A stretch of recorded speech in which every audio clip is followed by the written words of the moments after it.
Segundo bloque de Valor de Cambio y como les decía en el inicio, íbamos a estar hablando de un proyecto que se ha aprobado en el Consejo y tiene que ver con la capacitación laboral. El gobierno municipal destina todos los años una cantidad importante de dinero a la capacitación en oficios. Y lo cierto es que aparentemente se estaba direccionando en el modo no conveniente esta capacitación.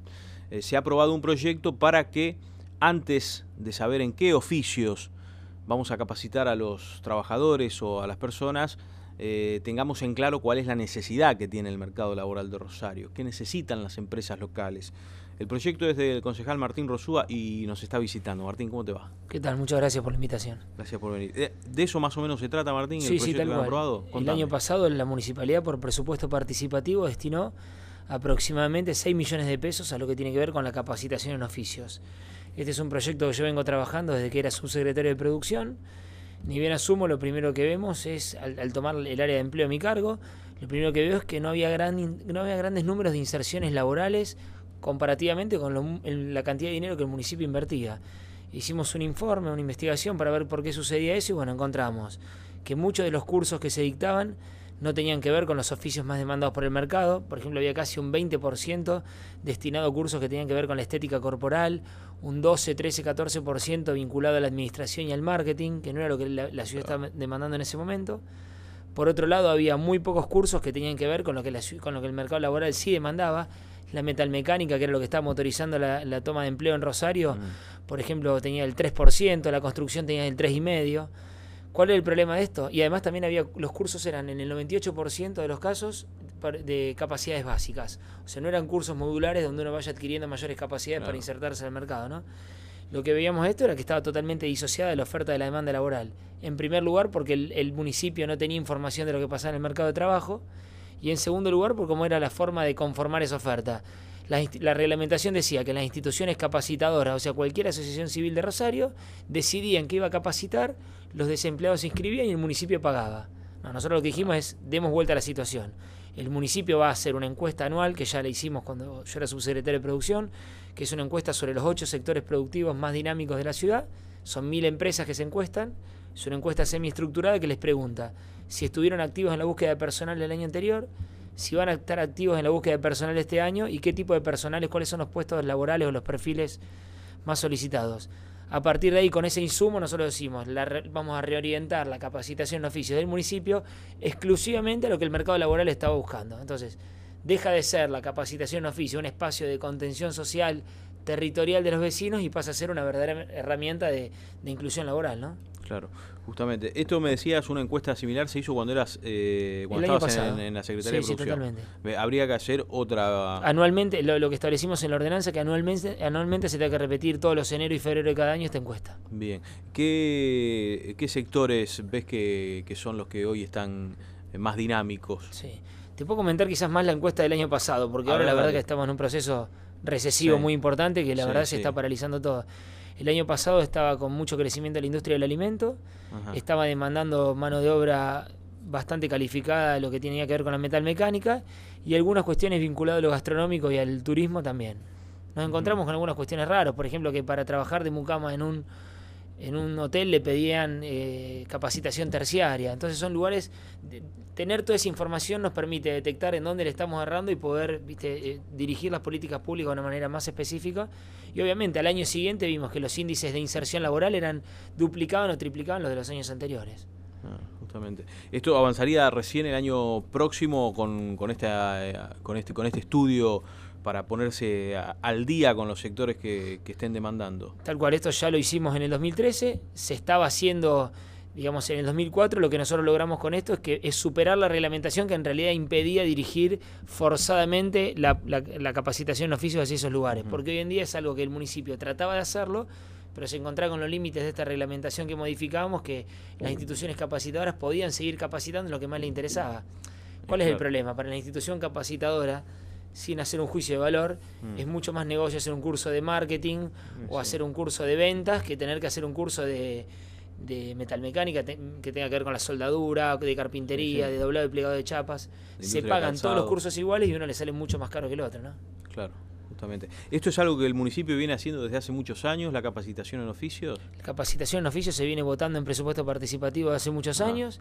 También un presupuesto muy importante de la Nación, que tiene que ver con los programas de inserción laboral y de entrenamiento laboral, que el Estado Nacional destina muchísimos fondos para esto y paga muchísimos cursos de capacitación en oficios de una manera descentralizada. O sea, el Estado Nacional lo ejecuta esto a través de los municipios. Cada municipio tiene su Dirección General de Empleo y esa Dirección de Empleo municipal ejecuta el presupuesto nacional destinado a capacitación en oficios. Entonces, tenés 3 fuentes de financiamiento: Estado Nacional, que es mucho, provincial, que en este grado es mucho menor, y un presupuesto municipal que había alcanzado el año pasado 6 millones de pesos, que creemos nosotros que es un presupuesto muy importante para generar mejores condiciones de empleabilidad en los ciudadanos y que esto se traduzca obviamente en mayor inserción laboral de ellos en el mercado formal de trabajo. Sin duda. ¿Cómo se eligen las instituciones que brindan la capacitación? Bueno, ese era otro problema, digamos.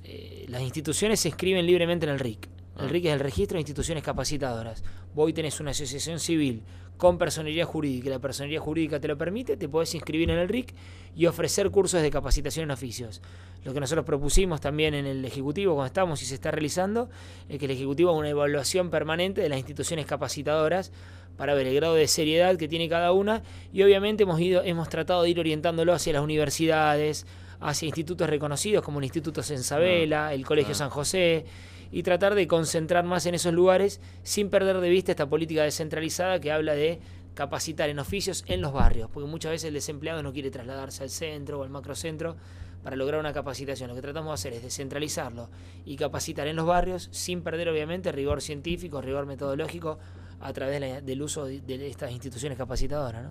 Sin duda. Te saco de tema ya Sí, y te llevo al tema del transporte de la ciudad, que se ha estado debatiendo, hay media sanción para el Fondo de Obras Menores, esto dicen que va a venir al transporte, advierten que no va a alcanzar. ¿Cómo lo estás viendo? ¿Puede llegar a haber algún ajuste antes de que termine este año? Sí, mira, yo presenté un proyecto cuando se discutió el último aumento del boleto, donde solicitábamos que se vote obras menores a la legislatura y pedíamos que en caso de votarse obras menores se destine íntegramente al transporte.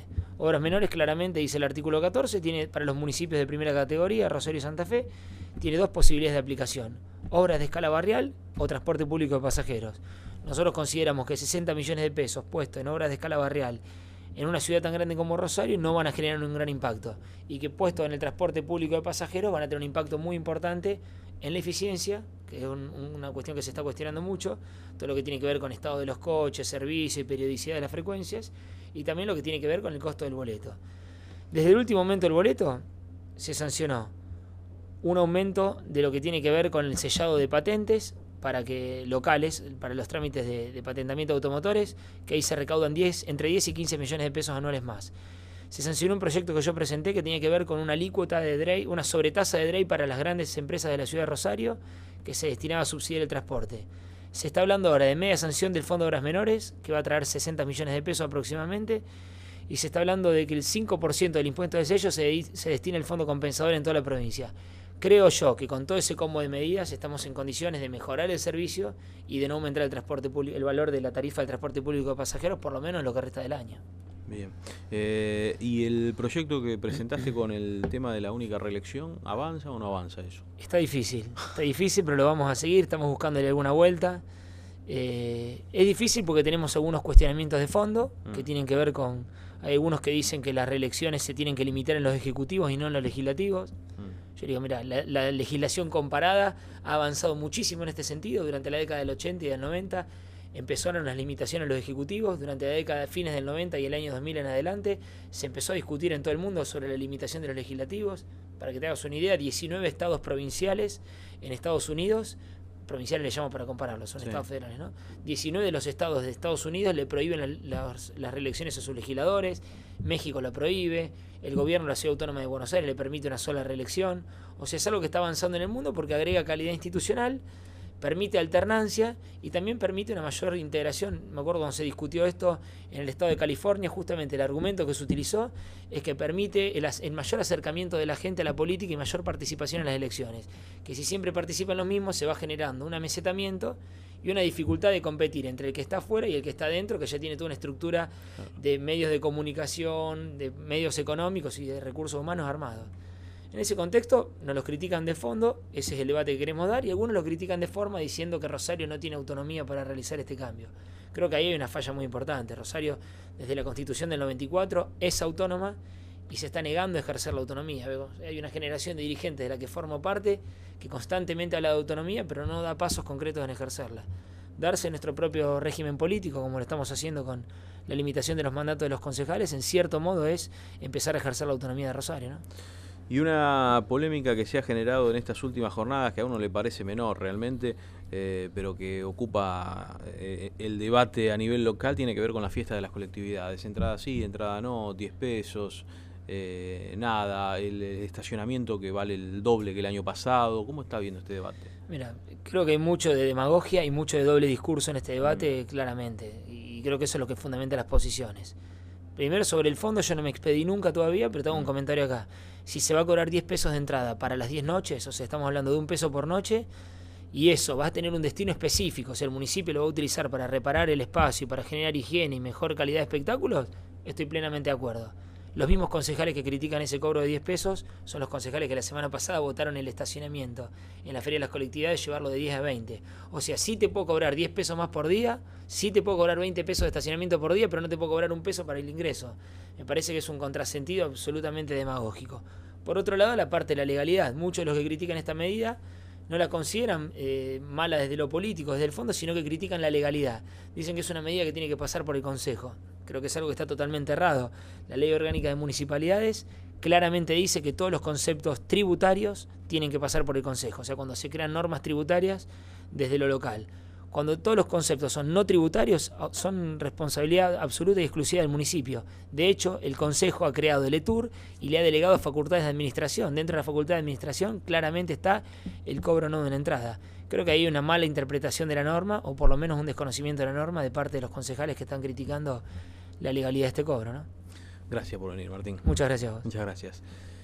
Bueno, al final este es un debate que va a continuar casi, podemos decir, hasta el días antes del inicio de la Feria de las Colectividades, que va a tener lugar, como siempre, en noviembre, en el Parque Nacional a la Bandera. Si entrada sí, entrada no. Lo más jugoso de lo que hablábamos con Martín tiene que ver con esto de direccionar la capacitación laboral para atender las necesidades del mercado en la ciudad de Rosario. No capacitar en un oficio en el que casi no hay demanda laboral, sino en aquellos en los que sabemos que aquel que toma la capacitación probablemente termine trabajando de eso. Nos vamos a la pausa y ya volvemos. Esto es Valor de Cambio. TAR, una empresa de confianza acompañándote ayer, hoy y siempre.